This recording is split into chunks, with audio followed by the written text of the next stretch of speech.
बचपन से मेरा भतीजा मेरे कमरे में सोता था। घर छोटा था और अलग बस्तर का इंतजाम नहीं था, इसलिए वो मेरे साथ ही रहता था। मैं बड़ी थी और उसकी हर छोटी बड़ी जरूरत का ख्याल रखती थी। वक्त के साथ हमारा रिश्ता और भी गहरा होता गया। जब मेरा भतीजा 18 साल का हुआ तो मुझे लगा कि अब वो बचपन वाला मासूम बचा नहीं रहा। उसके अंदाज में एक अलग ही एतमाद आ गया था। रात को जब हम दोनों एक ही कमरे में होते तो लगता था जैसे सारी दुनिया हमसे दूर है और बस हम दोनों एक दूसरे के लिए बने हैं। इस रात भी मैं देर रात तक जागती रही। भतीजे ने मुझसे कहा, चची, तुम्हें नींद नहीं आ रही या मुझे तंग करने का इरादा है? मैं हंस कर बोली, नहीं यार, बस सोच रही हूँ कि जिंदगी कितनी जल्दी बदल गई है। वो मेरी तरफ देखकर मुस्कुराया। उसकी मुस्कान में एक नई शरारत थी जो पहले कभी नहीं देखी थी। मुझे लगा जैसे हमारी बातें अब सिर्फ चची भतीजे वाली हद तक नहीं रहीं, कुछ और ही रंग चढ़ रहा था। मैंने मजाक में उसके बाल खींच लिए। वो बोला, चची, आपको पता है आप भी बिल्कुल कॉलेज वाली लड़की लगती हैं। शादी क्यों नहीं की अब तक? मैं कुछ देर खामोश रही। बोली, जिंदगी की मजबूरी थी, लेकिन क्या जरूरी है कि खुशियां सिर्फ शादी से मिलें? वो मेरी तरफ और करीब आ गया, जैसे मेरी बात समझने की कोशिश कर रहा हो। उसके चेहरे का वो एक्सप्रेशन मुझे अजीब सा लग रहा था, थोड़ा मासूम भी, थोड़ा अलग भी। मैंने कहा, हो गया, अब सो जाओ, कल तुम्हारी कोचिंग भी है ना? लेकिन उसने हल्की सी मुस्कुराते हुए कहा, ठीक है चची, पर एक बात है, आपके बगैर नींद ही नहीं आती। ये एक लाइन किसी वजह से मेरे दिल की धड़कन तेज कर गई। इस रात हम दोनों एक ही कंबल के नीचे सो गए, मगर नींद हम दोनों की आंखों से दूर ही रही। अंधेरा था, खामोशी थी और एक अजीब सी कशिश, जैसे कहानी अभी शुरू हुई हो। अगली रात भी वही मंजर था। भतीजा कोचिंग से देर से आया था, थोड़ा सा थका हुआ लग रहा था। मैंने कहा, आजा, खाना गर्म कर देती हूँ। उसने थोड़ा सा खाया और सीधा मेरे कमरे में आकर बस्तर पर गिर गया। मैंने मजाक में कहा, बस इतनी थकावट? अभी तो तेरी जवानी की उम्र है और इस तरह थक कर गिर जाता है। वो हंसी रोक कर बोला, चची, आपको लगता है मैं कमजोर हूं? जरूरत पड़े तो मैं दिन भर जाग सकता हूं। मैंने उसका मजाक उड़ाते हुए कहा, अच्छा तो चल, फिर देखते हैं कितनी हिम्मत है तेरे अंदर। उसने आंखों में शरारत भरी चमक के साथ कहा, चीलंग कबूल है। वो मेरे करीब आ गया। मुझे पहली बार लगा कि अब हमारे दरमियान की दूरी खत्म हो रही है। रात की खामोशी में उसकी सांसें मेरी सांसों से टकरा रही थीं। मैंने कहा, हुआ बदलने दो, सुन, थोड़ी मालिश कर दे, आज काम ज्यादा था, कमर दर्द कर रही है। वो बोला, बस इतना काम? ठीक है चची, आज मैं ही आपको रिलैक्स करूंगा। वो आहिस्ता से मेरे पास बैठ गया और अपने हाथों से मेरी पीठ दबाने लगा। मुझे लगा जैसे उसके हाथों में कोई अलग ही ताकत हो। मैं चुपचाप लेटी रही, पर अंदर से एक अजीब सी गर्मी फैल रही थी। मैंने उसकी तरफ देखकर कहा, वाह, अब तो डॉक्टर लग रहे हो। वो हंसकर बोला, डॉक्टर से भी ज्यादा ख्याल रखता हूं मैं आपका। इसके अल्फाज में एक निशा था, एक डबल मीनिंग जो मैं समझ रही थी पर चुपचाप एंजॉय भी कर रही थी। थोड़ी देर बाद मैं उठने लगी तो उसने मेरी कलाई पकड़ ली। उसकी गिरफ्त में एक अजीब सा जुनून था। उसने आहिस्ता कहा, चची, आपको लगता है मैं अब भी वही छोटा भतीजा हूं? मैं एक लम्हे के लिए उसकी आंखों में देख कर रह गई। उसकी बातों में मासूमियत भी थी और एक नया जज्बा भी। मैंने बस हल्की सी मुस्कुराते हुए कहा, सोचा दीवाना वक्त सब कुछ समझा देगा, लेकिन इस रात ने हमारी जिंदगी के नए सफर की बुनियाद रख दी थी। खामोशी के अंदर छिपा हुआ वो राज जिसमें सिर्फ हम दोनों शामिल थे। अगली सुबह घर में सब अपने कामों में मसरूफ थे, लेकिन मेरी और मेरे भतीजे की आंखों में रात वाली बातें अब भी घूम रही थीं। हर बार जब हमारी नजरें मिलते एक अजीब सी शरारत छिप जाती। शाम को जब मैं किचन में काम कर रही थी, वो पीछे आकर खड़ा हो गया। आहिस्ता से बोला, चची, आज रात फिर देर तक बातें करेंगे? मैंने उसकी तरफ देखे बगैर कहा, तुम्हें लगता है मैं इतनी फारिग हूं? कल सुबह मुझे काम पर भी जाना है। वो मजाक में बोला, काम तुम्हारा फर्ज है या मेरा? इसके अल्फाज ने मुझे एक लम्हे के लिए हिला दिया। मैं गुस्से का ड्रामा करते हुए कहने लगी, ज्यादा शरारत मत करना, वरना माँ को बता दूंगी। वो हंस कर बोला, अब तो जुड़ती भी प्यार से है। इस रात वो फिर मेरे कमरे में आया।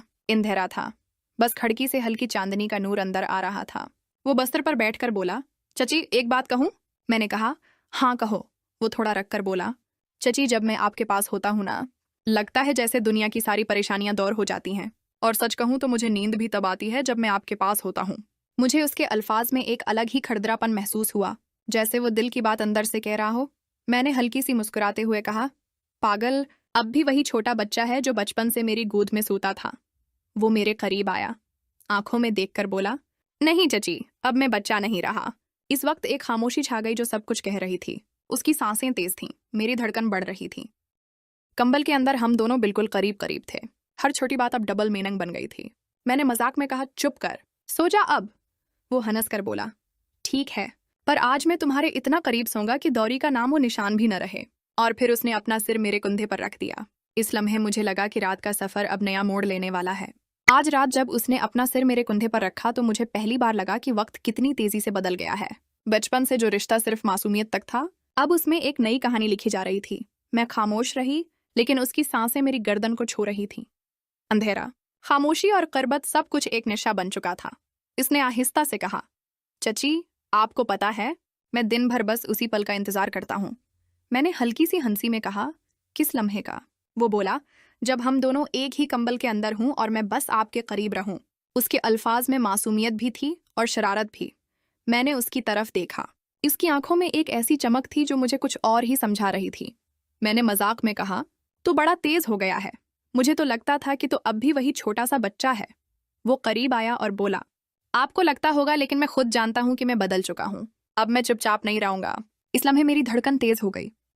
मैंने उसकी बात को हल्की हंसी में उड़ा दिया। चल अब सो जा, सुबह जल्दी उठना है। पर उसने मेरी कलाई पकड़ ली। उसकी पकड़ बिल्कुल मजबूत थी, जैसे कह रहा हो कि अब मैं दौड़ ना जाऊं। चची, उसने आहिस्ता कहा, आपको लगता है कि मैं बस मजाक कर रहा हूं? नहीं, मैं दिल से कह रहा हूं। आप मेरे लिए सिर्फ चची नहीं हो। मेरे होंठों पर अल्फाज रख गए। मैं बस उसकी आंखों में देख रही थी। इस वक्त हम दोनों के दरमियान बस खामोशी थी, लेकिन इस खामोशी में एक नया राज छिपा था। उसने अपना सिर और करीब लाकर कहा, बस एक बार मुझे ये लम्हा महसूस करना है। और फिर वो लम्हा आया जब रिश्ते का नाम ही मिटा दिया गया। एक ही कंबल के अंदर हम दोनों की कहानी एक नई दास्तान लिखने लगी। इस रात जब हम दोनों एक दूसरे के इतना करीब आए, मुझे लगा कि वक्त ढल गया है। मैं सोचती रही कि जो ख्वाब मैं अपने दिल में छिपा कर रखती थी, वो आज सच बन रहा था। उसने मेरे चेहरे को अपने दोनों हाथों से पकड़ लिया। उसकी अंगलियों की गर्मी मेरी गर्दन तक उतर गई। मैंने आंखें बंद कर लें। हर सांस भरी हुई थी, जैसे चाहती हो कि अब हम दोनों के दरमियान कोई फासला न छोड़े। उसने आहिस्ता से मेरा सर अपने सीने पर रख दिया। इसकी धड़कनें ऐसी चल रही थीं जैसे कोई नया राग बज रहा हो। मैंने हल्की सी मुस्कुराते हुए कहा, तुम मुझे पागल कर देगा। वो हंस पड़ा। मैं तो पहले ही आपके लिए पागल हो चुका हूँ। उसने कंबल खींचा और हम दोनों और करीब आ गए। इस लम्हे कोई हद, कोई रिश्ता, कोई दीवार बाकी नहीं थी। सरफ में और वो एक नई कहानी में खो गए थे। हर पल एक नई गहराई में ले जा रहा था। उसके हाथ मेरे बाजों से गुजरकर आहिस्ता आहिस्ता और आगे बढ़ने लगे। मैंने रोकने की कोशिश की, मगर दिल साथ न दिया। और फिर वो हुआ जो कभी सोचा भी नहीं था। जो रात एक आम सी रात थी, वो हमारी जिंदगी की सबसे बड़ी कहानी बन गई। सुबह जब रोशनी कमरे में आई, मैं उसके सीने पर सिर रखकर सो रही थी। इसने आंखें खोलें, मुझे देखा और मुस्कुराया, जैसे कह रहा हो कि अब तुम सिर्फ मेरी हो, तुम मेरी दुनिया बन गई हो। और मैंने उसी लम्हे सोच लिया कि चाहे जिंदगी जैसी भी हो, ये राज हमारे दरमियान हमेशा रहेगा। सब के वक्त सब टेबल पर जमा थे। मैं और मेरा भतीजा समझ रहे थे कि रात का राज अभी तक सिर्फ हमारे दरमियान था, मगर मेरी आंखों की चमक और उसके चेहरे की मुस्कुराहट कुछ और ही कहानी सुना रही थी। फरहा मुस्कुराकर बोली, किसी की रात खास रही है। मैं घबराकर पानी का गिलास उठाया, मगर भतीजा चुप रहा। रदा ने शरारती अंदाज में कहा, हाँ चची, भतीजा आज कुछ अलग ही चमक रहा है। मेरा दिल जोर जोर से धड़कने लगा। क्या उन्हें कुछ पता चल गया है या बस मजाक कर रहे हैं? भतीजे ने तेज निगाहों से मुझे देखा, जैसे कह रहा हो, चुप रहो, सब ठीक है। लंच के बाद सारा मेरे पास आई। उसकी आंखों में अजीब सी तजस्सुस थी। आहिस्ता कहा, चची, मुझे लगता है आप और भतीजे के दरमियान कुछ खास चल रहा है। मुझे भी तो बताओ। मैंने फौरन मुस्कुराकर कहा, पागल, तो ज्यादा सोचती है। हम तो हमेशा से ही बहुत करीब हैं। लेकिन उसकी आंखें कह रही थीं कि वे अभी तक पूरा यकीन नहीं कर रही। इस रात फिर से भतीजा मेरे कमरे में आया। इस बार उसने पहले ही दरवाजा अंदर से लॉक कर दिया। मुझे डर लगता है चची, कहीं हमें देख ना ले, इसने सरगोशी में कहा। मैंने उसका हाथ अपने हाथ में लेकर कहा, डर तब होता है जब इंसान गलत हो और जो हमारे दरमियान है वो हमारा सच है। उसकी आंखों में चमक आ गई। उसने कहा, तो फिर आज मैं तुम्हें अपनी दुनिया बना लूं। मैं चुप रही। उसने अपनी बातों से मेरे दिल का ताला खोल दिया था। कंबल के अंदर हम दोनों अपनी ही एक अलग दुनिया में खो गए थे। हर लम्हा, हर छो, हर हरकत एक नई कशिश लेकर आती थी। कभी हंसना, कभी शर्माना, कभी आंखों से ही बातें करना। रात गुजर गई और हम दोनों बस और गहराई में डूबते चले गए। सुबह की रोशनी के साथ एक नया खौफ भी था। ये रिश्ता कितनी देर तक छिप सकेगा? फरिशा की शरारती मुस्कुराहट, सारा की शक भरी नजरें। लेकिन उस रात के बाद हम दोनों जानते थे कि अब पीछे मुड़कर देखना मुमकिन नहीं। हमारी कहानी अब हमारी अपनी थी, चाहे उसके रास्ते कितने ही पेचीदा हों।